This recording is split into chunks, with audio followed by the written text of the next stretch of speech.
వందనాలు. నేను డెలివరీ అయిన తర్వాత నాకు ఇన్ఫెక్షన్ వచ్చింది. ఆ ఇన్ఫెక్షన్ కోసం హాస్పిటల్కి వెళ్తే అక్కడ చెప్పారు ఈ అమ్మాయి బతకదు, ఇంకా చాలా ప్రాబ్లమ్స్ ఉన్నాయి, ఈ అమ్మాయి బతకదు, మేమైతే ప్రయత్నం చేస్తాం కానీ మేమైతే ఖచ్చితంగా చెప్పలేమని చెప్పారు. 3 సార్లు ఐసీయూలో ఉండి వచ్చాను. చావంటే ఏంటో నేను చూసి వచ్చాను. కానీ డాక్టర్లు మాత్రం చేయవదిలేసారు నన్ను. నేను దేవుని ప్రార్థించుకున్నాను, దేవా నా కొడుకు కోసమైనా నన్ను బతికించు తండ్రి. ఎవరి పిల్లల్ని చూసినా నా కొడుకే గుర్తొచ్చేవాడు. నాకు అక్కడ వాడి ఫేస్ ఎలా ఉంటుందో కానీ నాకు గుర్తులేదు సరిగ్గా. అమ్మని ఫొటోస్లో వీడియో కాల్లో చూసుకుంటూ ఉండేది. అమ్మాయికి డయాలసిస్ చేస్తేనే బ్రతుకుద్ది, లేకపోతే బ్రతకదు. ఈ డయాలసిస్ మీద జీవితాంతం ఉన్నానని చెప్పారు. అటువంటి సమయంలో నేను దేవుణ్ణి ప్రార్థించాను, దేవా నాకు ఈ డయాలసిస్ వద్దు దేవా,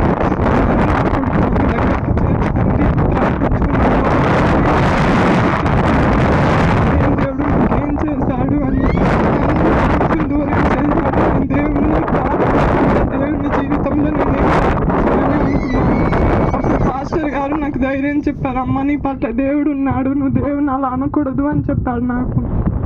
అటువంటి సమయంలో నేను దేవుణ్ణి ప్రార్థించుకున్నాను, దేవా నన్ను బ్రతికించు, జీవితాంతం నీకు సాక్షిగా నిలబడతాను తండ్రి అని నేను దేవుణ్ణి ప్రార్థించుకున్నప్పుడు దేవుడు నాకు మంచి ఆరోగ్యం ఇచ్చారు.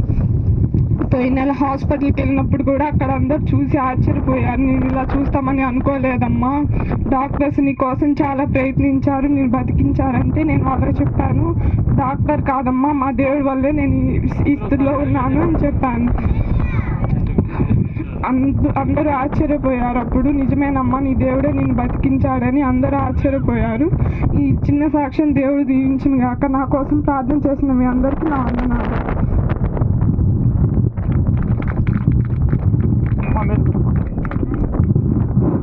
వాస్తవానికి ఈ అమ్మాయికి అయితే తెలియదు.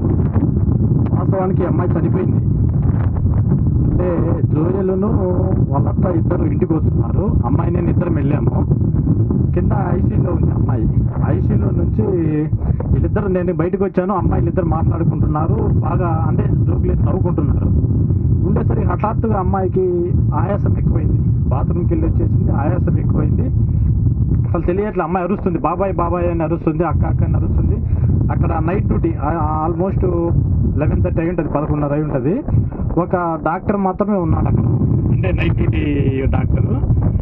వాస్తవానికి ఈ అమ్మాయి ఆ పరిస్థితిలో కింద నుంచి పైకి షిఫ్ట్ చేయాలి, వెంటిలేటర్ మీదకి తీసుకెళ్ళాలి.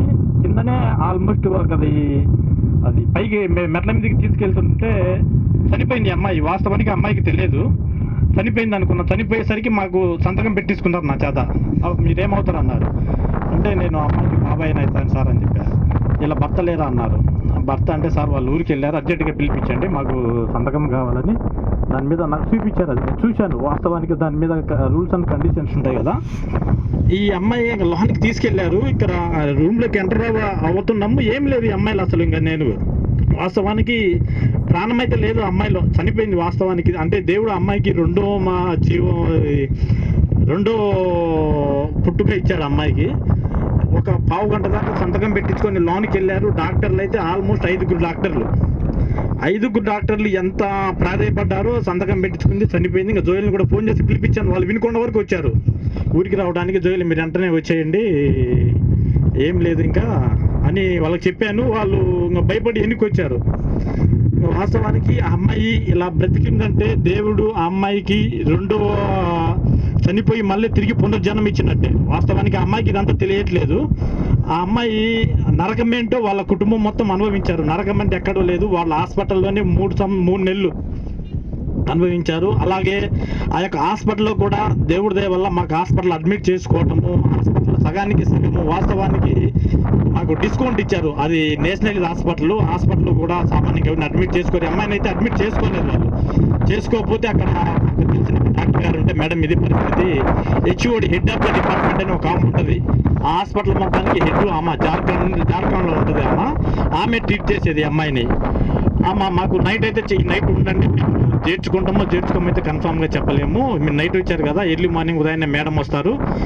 అంటే ఈ అమ్మాయి సిచ్యువేషన్ అనేది ఎవరికి అర్థం కావట్లా. అసలు ఆ అమ్మాయికి ఏం జబ్బు ఉంది ఏంటి, ఆ అమ్మాయిది అనేది ఎవరి డాక్టర్లకు రోజుకు వచ్చేసి 4-5 డాక్టర్లు చూసేసి వెళ్తారు. ఒక గుండెకు సంబంధించి, కిడ్నీలకు సంబంధించి, ఊపిరితిత్తులకు సంబంధించి, ఇంకా తలకు సంబంధించి 4 డాక్టర్లు డైలీ వచ్చి అమ్మాయిని ట్రీట్మెంట్ చేస్తుంటారు. ఏమైందో అర్థం కావట్లే. అమ్మాయికి డయాలసిస్ అయితే చేయాలా, నీరు ఎక్కువ తాగకూడదు.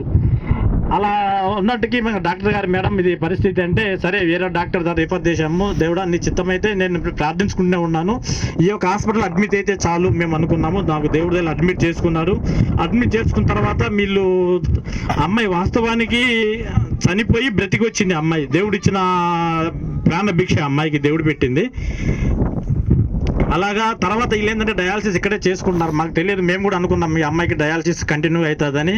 వాళ్ళు అక్కడ హాస్పిటల్లో వాళ్ళు అదే పనికి ఈ అమ్మాయికి ఫోన్ చేసి మళ్ళీ పిలిచారు. వాళ్ళే పిలిచి వాళ్ళు చాలా కేర్ తీసుకున్నారు ఈ అమ్మాయి విషయంలో. వాస్తవానికి డాక్టర్లు ఎవరు కేర్ తీసుకోరు. మనం అడ్మిట్ అయ్యి మళ్ళీ రిటర్న్ అయ్యామంటే మళ్ళీ పట్టించుకోరు.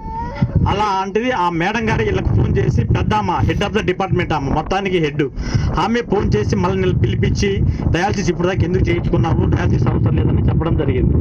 దేవుడి యొక్క సాక్ష్యాన్ని దీవించును గాక.